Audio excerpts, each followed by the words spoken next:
I stood in front of our bedroom mirror, smoothing down my anniversary dress and practicing my smile. 6 years of marriage, and I still got butterflies thinking about surprising Travis with the romantic dinner I'd planned. The irony of what happened next still makes my stomach turn. My name is Blair, and this is the story of how my husband left me for my cousin on our anniversary, and how it became the best thing that ever happened to me. Blair? Travis's voice drifted up from downstairs. Can you come down for a minute? Something in his tone made me pause. 15 years together, and I knew every inflection of his voice. This wasn't his excited anniversary tone. This was his "we need to talk" voice. I descended the stairs slowly, my heels clicking against the hardwood. Travis stood in our living room, hands shoved deep in his pockets, and there, perched on our cream leather sofa like she belonged there, sat my cousin Layla. "What's going on?" I asked, though a cold feeling was already spreading through my chest. Travis cleared his throat. "Blair, we need to talk." "On our anniversary?" I meant it to sound light, but my voice cracked. "I'm in love with Layla," he blurted out. The room went silent. I could hear the tick of the grandfather clock Travis's parents had given us as a wedding gift. Tick, tick, tick. "How long?" The question came out surprisingly steady. Layla spoke up, her voice small. 8 months. 8 months. While I was planning our anniversary dinner, while we were having Sunday dinners with my family, while Layla was helping me pick out Travis's birthday gift, they were sneaking around behind my back. "I'm moving out today," Travis continued. "I've already packed my things." That's when I noticed the suitcases by the door. He'd planned this, waited for this moment. "Blair, say something," Layla pleaded, reaching for my hand. I pulled back sharply. "Don't touch me." "We never meant to hurt you," Travis said, running his hands through his hair, a nervous habit I once found endearing. "It just happened." A laugh bubbled up from somewhere deep inside me. "It just happened? For 8 months?" "I know this is a shock," Travis started. "A shock," I interrupted. "A shock is finding out you ate the last cookie. This is... I gestured between them, words failing me. "We want to do this right," Layla said, standing up. "That's why we're telling you now." "On our anniversary?" I turned to Travis. "Was that your idea or hers?" He had the decency to look ashamed. I thought, a clean break. "Clean?" I laughed again, and this time it sounded slightly hysterical. "There's nothing clean about this." I walked to the window, needing space, needing air. Outside, life went on normally. Mrs. Peterson walked her dog. Kids rode their bikes.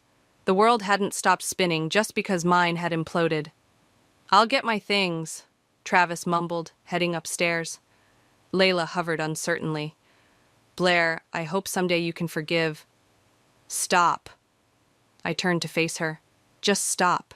You don't get to hope for anything from me anymore." She flinched but stayed put. "We're family." "We're family," I corrected. "Now you're just the woman who slept with my husband." Travis came back down, more bags in hand.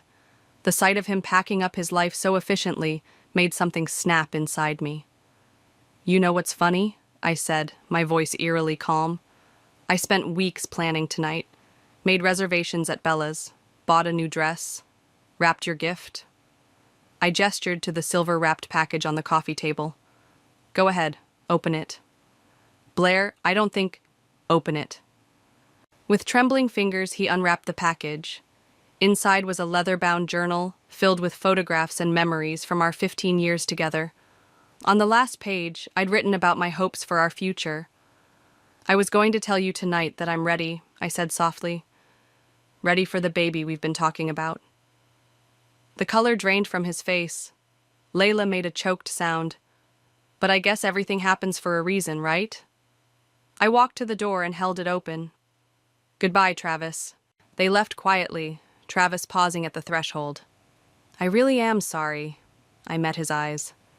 "Not as sorry as you're going to be."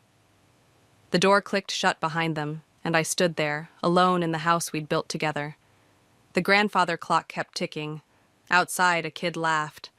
And somewhere deep inside me, something shifted. I picked up my phone and dialed. Hey, Peyton. Remember that women's advocacy program we used to talk about? I think it's time. You're doing what? Peyton nearly spat out her coffee across the cafe table. 2 weeks had passed since my world imploded, and I was done wallowing.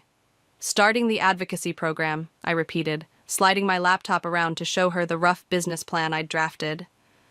Remember how we used to talk about this in college? Supporting women through career transitions, divorce, domestic violence? Peyton leaned forward, scanning the document. Of course I remember. But Blair, honey, are you sure this is the right time? You just found out about Travis and what better time, I interrupted. I've got nothing holding me back now. No husband telling me to play it safe with my career, no family obligations keeping me from taking risks. Speaking of family, Peyton hesitated. Have you talked to anyone besides Layla and Travis? I stirred my untouched latte. My sister Nadine's been checking in daily. Mom's alternating between wanting to kill Travis and trying to set me up with her dentist's son. Dad's, well, being dad. Quiet, supportive, probably plotting Travis's mysterious disappearance. And Annika? Has she reached out? Layla's sister sent me a text. Said she had no idea what was happening and she's disgusted with both of them. I pulled up the message on my phone. Actually, she might be a good resource for the program. She works in social services. You're really serious about this, aren't you?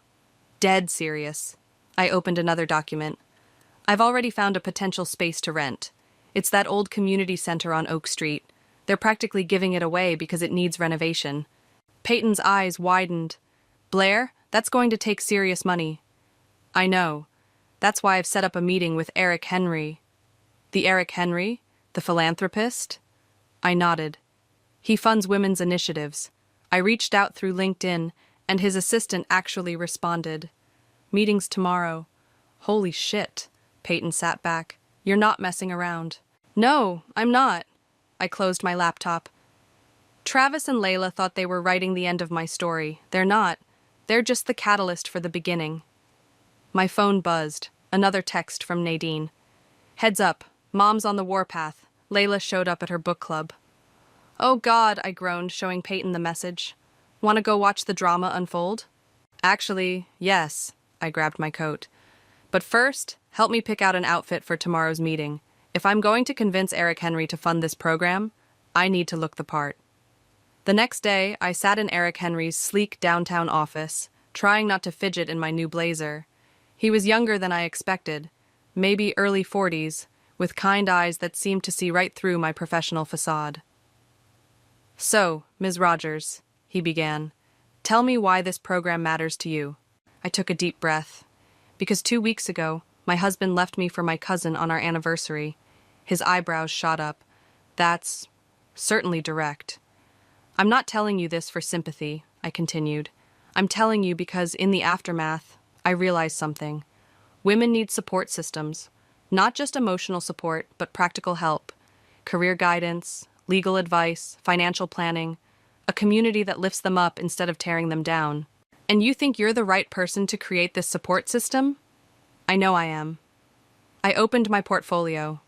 I've spent the past 2 weeks interviewing local women, gathering data on what they need most.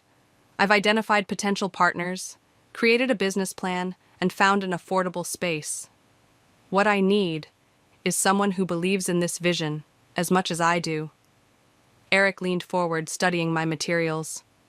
This is impressive work for 2 weeks. Spite is an excellent motivator, I said before I could stop myself.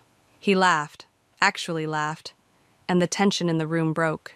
You know what? He closed the portfolio. I like you, Blair. You're not here playing the victim. You're channeling your pain into purpose. He pressed a button on his desk phone. Sarah, can you bring in the standard grant paperwork? My heart stopped. Does this mean... It means I'm willing to take a chance on you. Initial funding for 1 year with quarterly reviews. He smiled. Don't make me regret this. I won't, I promised, my hands shaking as I accepted the paperwork from his assistant. Later that night, as I sat on my sister's couch sharing the news, my phone lit up with a text from Travis. Can we talk? I showed Nadine the message. What are you going to say? She asked. I deleted the message without responding. Nothing. I've got better things to do than talk to him. I've got an advocacy program to build. Nadine raised her wine glass. To new beginnings? To new beginnings, I agreed, clinking glasses. And to karma being a patient friend. The electrical system needs a complete overhaul, the contractor said, shining his flashlight around the community center's dim interior. And don't get me started on the plumbing. I scribbled notes furiously. How long would the renovations take? 3 months minimum, but when it's done, he gestured around the space, you could fit at least 4 office spaces, a conference room, and still have room for group sessions in the main area. Perfect. I was already imagining it. Women gathering here, finding support, building each other up. Send me the quote by Friday? After he left, I sat cross-legged on the dusty floor, spreading out my papers. The grant from Eric would cover renovations and initial staffing, but we'd need more for long-term sustainability. My phone buzzed. Dad. Hey, sweetheart, got time for lunch? 20 minutes later, I slid into our favorite diner booth. Dad was already there, reading glasses perched on his nose as he studied the menu he'd memorized years ago. You look tired, he said by way of greeting. Thanks, Dad. You really know how to make a girl feel special. He smiled, reaching across to squeeze my hand. You know what I mean? Are you sleeping? I'm fine, just busy with the program launch. I picked up my menu, though we both knew I'd order the same turkey club I always did. How's Mom? Still plotting Travis's demise, though now she's moved on to elaborate scenarios involving public humiliation rather than actual murder, so I'd call that progress. I couldn't help but laugh. And how are you handling it all? He set down his menu, looking at me seriously. I'm proud of you, kiddo. Instead of falling apart, you're building something meaningful. Dad. My throat tightened. Your mother wants revenge. I get that. But what you're doing, that's real power. The waitress arrived to take our orders, giving me time to compose myself. As she walked away, Dad cleared his throat. There is something you should know, though. I ran into Peyton at the grocery store yesterday. She mentioned something about Layla. My stomach clenched. What about her? Apparently things aren't as rosy as they seemed. Travis has been, well, being Travis. Meaning? Working late, missing dates, the same stuff he did with you toward the end. I stirred my water with my straw, watching the ice cubes swirl. Karma's not wasting any time, is she? Apparently not. Dad paused as our food arrived. How does that make you feel? Honestly, nothing. I took a bite of my sandwich. I'm too busy to care about their drama. My phone lit up with a text from Annika. Can we meet? Need to talk about the program. And other things. Speaking of drama, I showed Dad the message. Are you going to meet her? I think I have to. She's been supportive, and she could be valuable to the program with her social work background. Later that afternoon, I met Annika at a small coffee shop across town. She looked nervous, fidgeting with her cup sleeve. Thanks for meeting me, she started. I wanted to talk about potentially volunteering with the program, but also... She took a deep breath. Layla's miserable. Not my problem. I know, but she's realizing what a mistake she made. Travis is, well, being Travis. I couldn't help but laugh. You're the second person to say that today. He's already showing his true colors. Missing dates, always working late, flirting with his secretary. Again, not my problem. I pulled out my program materials. Now, about volunteering. Blair, wait. Annika touched my arm. I know you don't want to hear this, but Layla's talking about leaving him. I set down my papers. After destroying my marriage and turning our family upside down, she's what? Having second thoughts? She knows she messed up, badly, but maybe this could be an opportunity, for the program, I mean. Her story could help other women. You want me to use my cousin's affair and subsequent regret as a cautionary tale for the program? Annika nodded hesitantly. I sat back, considering. It was a compelling idea, from a purely strategic standpoint. But was I ready to face Layla, to hear her story? I'll think about it, I said finally. But first, let's talk about how you can help with the program launch. We're planning a community needs assessment next week. As I drove home that night, I couldn't shake the image of Layla, realizing too late that she'd traded one version of Travis for another. Part of me wanted to gloat, to revel in their misery, but a smaller, quieter part wondered if there might be something more powerful in turning their mistake into a force for good. I pulled into my driveway, decision made. Sometimes the best revenge isn't revenge at all, it's growth. You invited who to the family dinner? Nadine's voice reached a pitch only dogs could hear. Layla, I repeated, sorting through paint samples for the community center. And before you freak out? Too late, Nadine paced my living room. Have you lost your mind? Mom will literally murder her with the good silverware. Mom knows she's coming. Dad's handling it. Oh, well, if Dad's handling it... Nadine collapsed onto my couch. Why are you doing this? I set down the paint samples. Because Annika's right. Layla's story could help other women. And... I hesitated. Maybe it's time to stop letting this tear our family apart. That's very mature of you, Nadine said suspiciously. What's the real reason? You'll see at dinner. Sunday dinner arrived with its usual chaos. Mom stress-cooked enough food for an army, Dad played peacekeeper, and Nadine texted me updates from the kitchen. Mom stabbing potatoes like they personally betrayed her. I arrived early to help set up, finding Annika already there. Layla's nervous, she whispered as we set the table. Like, throwing up, nervous? Good, I said, then caught myself. Never mind. The doorbell rang. Mom's wooden spoon clattered against the pot. I'm not answering it. I will, I said, surprising everyone. Layla stood on the porch, looking smaller than I remembered. No designer dress today, just jeans and a sweater that had seen better days. Dark circles shadowed her eyes. Hi, she said softly. Come in. I stepped aside. Everyone's in the kitchen. The silence that fell when Layla entered was deafening. Mom gripped her wooden spoon like a weapon. Dad cleared his throat. Well, he said too brightly, shall we eat? Dinner was excruciating. Forks scraped plates. Someone coughed. Mom aggressively passed rolls. Finally, I couldn't take it anymore. So, Layla, how's Travis? She flinched. I wouldn't know. We broke up last week. Mom's roll stopped halfway to her mouth. Nadine choked on her wine. What happened? I asked, keeping my voice neutral. I caught him with his secretary. Layla's laugh was hollow. Apparently, I should have seen it coming. Once a cheater. Oh, honey, Mom said, maternal instinct temporarily overriding anger. That must have been awful. I deserved it, Layla whispered. What goes around comes around, right? No one deserves that, I said, surprising myself. Which is why I asked you here tonight. All eyes turned to me. The Women's Advocacy Program is launching next month. We're focusing on helping women rebuild their lives after setbacks, divorce, career changes, bad relationships. I took a deep breath.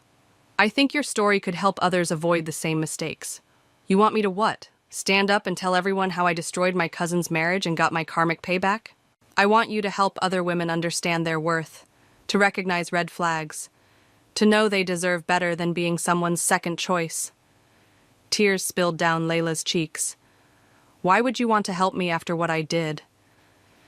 Because holding on to anger is exhausting, and because sometimes the best way to heal is to help others heal too.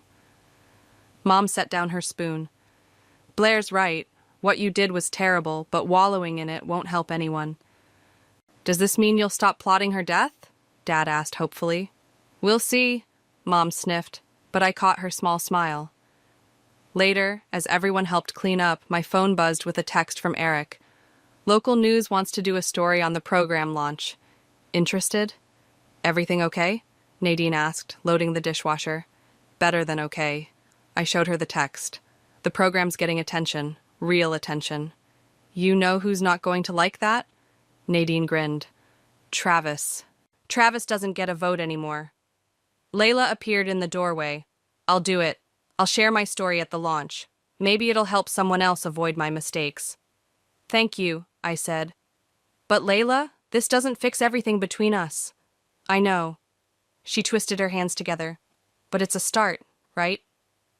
From the living room, we heard Mom's voice rise. And another thing. Who does Travis think he is? Moving on to his secretary. That boy never did have the sense God gave a goose. Mom, Dad's patient voice responded, I thought we agreed to let it go. I'll let it go when I'm dead, Mark.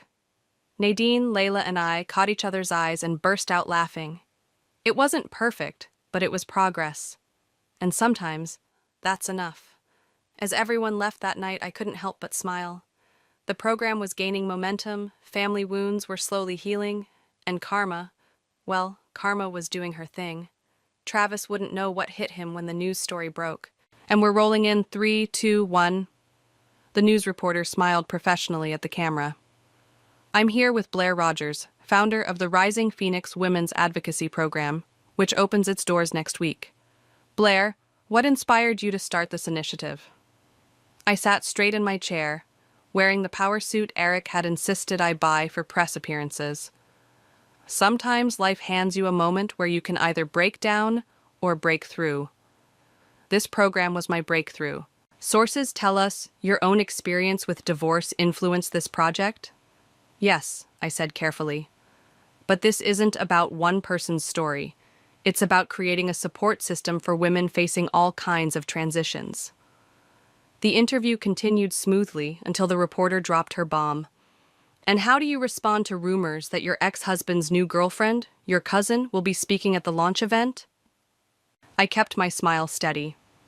Every story matters, even the uncomfortable ones, especially the uncomfortable ones. After the cameras stopped rolling, Eric appeared at my side. Perfectly handled. The nomination committee will love it. Nomination committee? For the Women in Leadership Award, I submitted your name last week. He straightened his tie.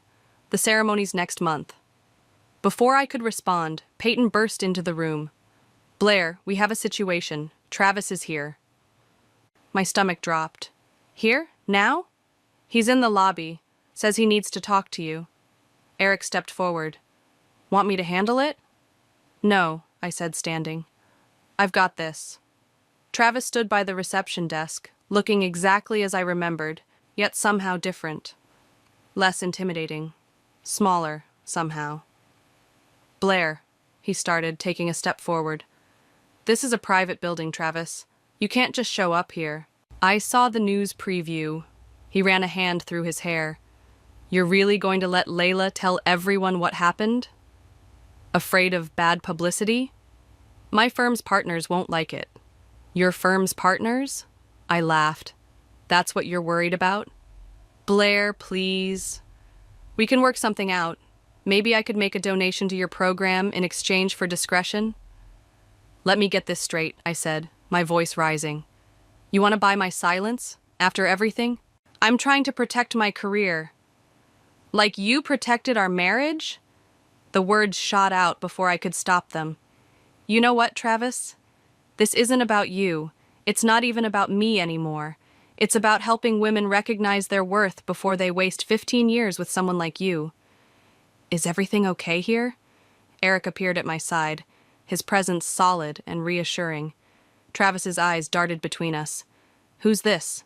Eric Henry, major donor and board member, Eric said smoothly. And you are...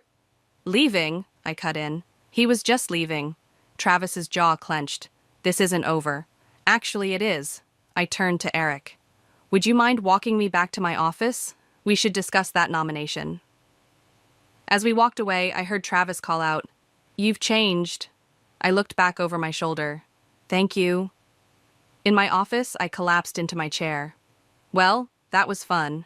You handled it beautifully, Eric said, perching on my desk, though I might be biased. Biased? I find I'm becoming increasingly biased where you're concerned. He met my eyes. Would it be completely inappropriate if I asked you to dinner? My heart skipped. Yes. No. I took a breath. Dinner would be nice. Tomorrow? After the final renovation inspection? It's a date. The words slipped out before I could catch them. His smile widened. Yes, it is. After he left, Peyton appeared in my doorway. So, Eric Henry, huh? Don't start. I'm just saying he's successful, handsome, and he looks at you like you hung the moon. He's also on my board of directors. A minor detail. She dropped into a chair. So, what are you wearing tomorrow? Nothing, because it's not happening. I can't date my biggest donor. Why not? You're not that woman anymore, Blair. The one who plays it safe, who worries about what everyone else thinks. She was right. I wasn't that woman anymore. My phone buzzed with a text from Layla. Travis came by my place too. Tried to convince me not to speak at the launch. I told him to go to hell. I showed Peyton the message. Look at that, she grinned. Your cousin grew a backbone. Maybe we all did. So, about that dinner outfit? I laughed, pulling up my calendar. Help me pick something. But Peyton, let's keep this quiet for now. The last thing I need is Mom playing wedding planner again. Deal. But when you win that leadership award next month, you better let him be your date. I thought about Eric's kind eyes, about Travis's diminished presence, about how far I'd come from that woman in the anniversary dress. Maybe I will, I said. Maybe I will. The annual family reunion buzzed with tension. Aunt Martha's famous potato salad sat untouched as relatives clustered in whispered groups, stealing glances at me, then at Layla, then back again. We'd agreed to attend separately, her in the afternoon, me in the evening, but plans changed when the local news crew asked to cover the event. Ready for this? Nadine appeared at my elbow, clutching a glass of wine. Define ready. I smoothed down my dress for the 100th time. In 30 minutes, I'd be announcing the program's success to our entire extended family, and the evening news. Mom's already had 3 glasses of wine, Nadine reported. Dad's stress-eating cocktail weenies, and you'll never guess who just showed up. My stomach dropped. Travis? With his secretary-turned-girlfriend. Bold move, considering half the people here still want him dead. I scanned the crowd until I spotted him. Travis, looking uncomfortable in a polo shirt that was slightly too tight. A petite blonde hovering nervously beside him. What's he doing here? Uncle Rob invited him. Apparently, they're still golf buddies. Fantastic. I checked my phone. Another text from Eric. On my way. Traffic's terrible. Save me some of that famous potato salad? Despite everything, I smiled. Is that Eric? Nadine waggled her eyebrows. How was dinner last week? Perfect, I admitted. And then the next dinner was perfect too, and the one after that. Look at you, glowing like a teenager, she nudged me. Think Travis has noticed? I don't care if... I stopped as Layla approached, looking uncertain. Hey, she said softly. The news crew wants to do a pre-interview with both of us. Something about the power of forgiveness angle. Now? She nodded. They're setting up by the oak tree. That's where Travis proposed, Nadine muttered. Even better, I said grimly. Let's give them what they want. The reporter positioned us carefully, the ancient oak tree framing the shot. Through the viewfinder, I could see Travis watching, his new girlfriend forgotten at his side. So, ladies, the reporter began, tell us about this unique partnership. Layla spoke first, her voice steady. I made a terrible mistake. I hurt someone I loved, destroyed relationships, and learned the hard way that karma is real. And Blair, you've turned this personal tragedy into triumph? I turned pain into purpose, I corrected. The Rising Phoenix program isn't about my story. It's about every woman's story, including Layla's. Speaking of stories, the reporter smiled, I understand congratulations are in order. The Women in Leadership Award nomination is quite an honor. From the corner of my eye, I saw Travis straighten up. Yes, it is, I said. The ceremony's next month, and we're hoping... Blair! A familiar voice called out. Eric jogged up, slightly out of breath. Sorry I'm late. Traffic was a nightmare. The reporter's eyes lit up. And who's this? Eric Henry, he said smoothly, sliding an arm around my waist. Board member, donor, and very proud boyfriend. Travis's cocktail glass shattered on the patio. Cut! The reporter called out, delighted by the drama. Can we get that entrance again? Actually, I said, I think we have something better. Layla, ready to tell your story? She nodded, straightening her shoulders. Ready. For the next hour, we talked about the program, about healing, about turning mistakes into missions. The camera caught every moment, including Travis's hasty exit with his girlfriend, and the way Eric never left my side. That was amazing, Eric whispered as the crew packed up. You're amazing. Get a room, Nadine called out, passing by with more wine. Mom appeared, flushed with pride and probably wine. Blair, honey, the program sounds wonderful, and Eric, she turned to him, you're coming to Sunday dinner next week, no arguments. Yes, ma'am, he grinned. Did you see Travis's face? Layla asked quietly. When Eric showed up? I was too busy looking at Eric, I admitted. That's how I know you've really moved on. She squeezed my hand. Thank you. For everything. The sun was setting as the reunion wound down. Eric and I sat under the oak tree, sharing the last piece of Aunt Martha's potato salad. So, he said, about that award ceremony next month? Yes? I was thinking, maybe we could make it a double celebration? My heart stopped. What do you mean? He pulled out a small velvet box. I'm not proposing, not yet. But this is a promise ring. A promise that when you're ready, when it's right. Yes, I whispered, letting him slip the delicate ring onto my finger. When it's right. From across the yard, I heard Mom's delighted squeal. Nadine was probably already planning the wedding. And somewhere, Travis was realizing exactly what he'd lost. But sitting there, under the oak tree with Eric, none of that mattered. What mattered was that I'd found my strength, my purpose, and maybe even my happy ending. The Women in Leadership Award ceremony glittered with possibility. Hundreds of people filled the hotel ballroom, their excited chatter mixing with the soft, classical music playing overhead. Eric squeezed my hand under the table. Nervous? He whispered. Terrified, I admitted. What if I trip on stage? Then I'll trip too, make it look intentional. Peyton leaned across the table. Heads up, Travis just walked in. I refused to turn around. With the secretary? No, Nadine chimed in, not even trying to be subtle about her rubbernecking. He's alone, and he looks rough. Can we not? I adjusted my speech cards. This night isn't about him. You're right, Mom said, reaching over to straighten my necklace. It's about my brilliant daughter who turned heartbreak into hope for hundreds of women. Speaking of which, Eric nodded toward the stage. I think they're ready to start. The lights dimmed as the MC took the stage. I half listened to the opening remarks, my mind on the 50 women from our program sitting at sponsored tables throughout the room. Women who'd found their strength, just like I had. And now, the MC announced, to present the Women in Leadership Award, please welcome Layla Schmidt. My head snapped up. This wasn't part of the plan. Layla walked onto the stage, looking elegant in a simple black dress. Her hands shook slightly as she adjusted the microphone. A year ago, she began, I made the biggest mistake of my life. I betrayed someone I loved, someone who had always been there for me.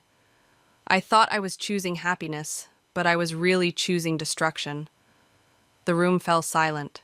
But my cousin Blair? She chose something else. She chose to transform her pain into purpose. While I was learning hard lessons about karma and consequences, she was building something beautiful. I felt Eric's hand tighten around mine. The Rising Phoenix program has helped dozens of women rebuild their lives. Women leaving abusive relationships. Women starting over after divorce. Women like me, who had to hit rock bottom before they could rise. Tears pricked at my eyes. So it is my profound honor to present this year's Women in Leadership Award to my cousin, my inspiration, and yes, my friend, Blair Rogers. The room erupted in applause as I made my way to the stage. Layla hugged me tight, whispering, I hope this was okay. I took the podium, looking out over the crowd. I spotted Travis near the back, looking smaller than I remembered, but my eyes were drawn instead to Eric's proud smile, to my family's beaming faces, to the women whose lives we'd touched. Thank you, I began. A wise person once told me that sometimes life hands you a moment where you can either break down or break through. Standing here tonight, I see so many women who chose to break through. I shared stories of our program participants, The domestic violence survivor who now counsels others. The divorced mother who started her own business. The young woman who left a toxic relationship and found her voice. But this award isn't just about me, I continued. It's about every person who supported this dream. My family, who showed me that love is stronger than betrayal. Eric, who believed in me when I was still learning to believe in myself. I paused, finding Travis's eyes in the crowd. And yes, it's even about those who hurt us, because sometimes our greatest pain leads to our greatest purpose. The Rising Phoenix program isn't just about helping women survive. It's about helping them soar. The standing ovation that followed was deafening. As I returned to my seat, Eric pulled me close, kissing me softly. "Proud of you," he murmured. Later, during the reception, Travis approached our table. He looked uncertain, almost fragile. "Congratulations," he said quietly. "You've done something amazing here." "Thank you," I replied, surprised to feel nothing but calm. "How are you?" "Honestly, starting over? The secretary, that didn't work out." "I heard," I said. "There's a men's support group that meets at the center on Thursdays, if you're interested in real change." He nodded slowly. "Maybe I will." "And Blair? I really am sorry. For everything." "I know," I said. "But I'm not." As he walked away, Eric wrapped his arms around me. "Ready to go home?" "Almost." I turned to face him.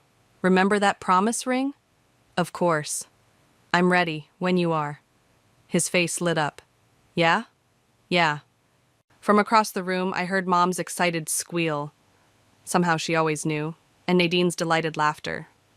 Layla caught my eye and smiled, genuine happiness replacing the guilt that had haunted her for so long. The Rising Phoenix program had started as my revenge against betrayal, but somewhere along the way, it had become something more. It had become my redemption, my purpose, my future. And standing there in Eric's arms, surrounded by family and friends and the women we'd helped, I knew this was just the beginning. "If you cry, I'll cry, and then my makeup will run," Nadine warned, adjusting my veil in the church dressing room. "I'm not crying," I lied, blinking rapidly. "I'm just thinking about how far we've come." "Save the reflection for your vows," Mom bustled in, carrying my bouquet. "Though I still think you should have let me add more flowers to the centerpieces." "Mom, everything is perfect." I turned to the mirror, hardly recognizing myself in the elegant white dress. "Even the centerpieces." A soft knock at the door revealed Layla and Annika. "The program participants are all seated," Layla reported. "Front 3 rows, just like you wanted." "And Travis?" Nadine asked hesitantly. "In the back with his new girlfriend," Annika said. "The counselor from the men's support group? They actually met through the program." I smiled, remembering his nervous phone call asking if it would be okay to bring her. He'd been attending the support group regularly, working on himself, learning to be better. It felt right having him here, witnessing this new beginning. "5 minutes," Peyton called through the door. Dad appeared, looking dapper in his tuxedo. "Ready, kiddo?" "Almost." I turned to Layla. "Thank you for everything." She hugged me carefully, mindful of the dress. "Thank you for showing me how to be strong." The wedding march began, and everyone scrambled into position. As Dad and I waited behind the closed doors, he squeezed my hand.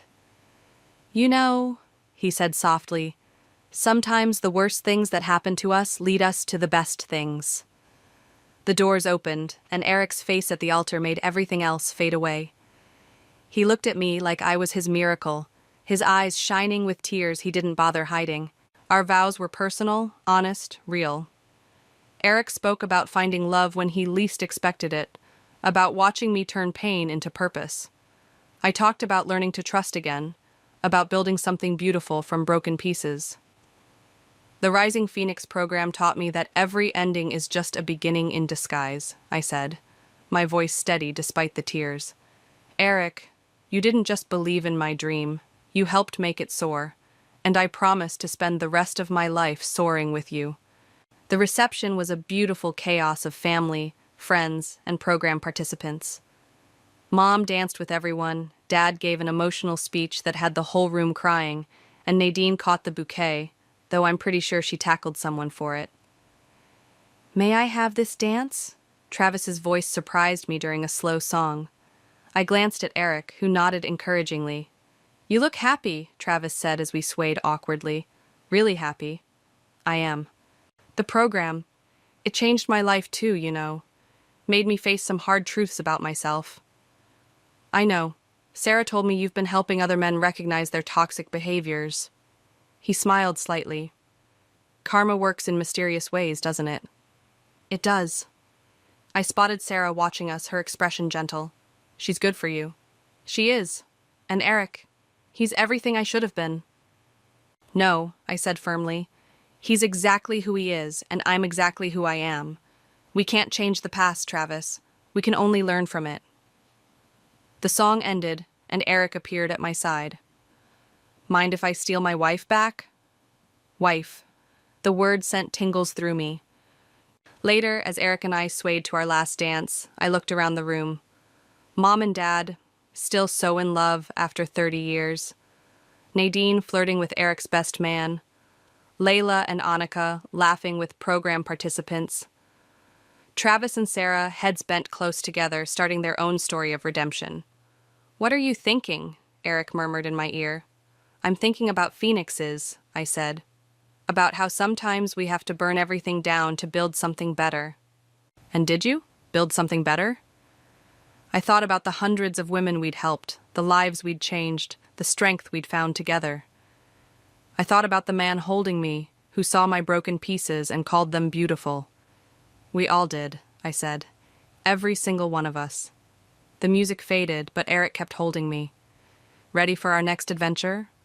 I looked up at him, at the future shining in his eyes. "With you, always." As we left the reception, under a shower of rose petals, I caught one last glimpse of my family. All of them, even the ones who had hurt me, even the ones I had to forgive to find my happiness. They were all part of my story, my rising, my triumph. And as Eric and I drove away toward our honeymoon, toward our future, I knew that some endings aren't really endings at all. They're just the first page of a better story. A story of strength, of redemption, of rising from the ashes again and again until you finally learn to fly.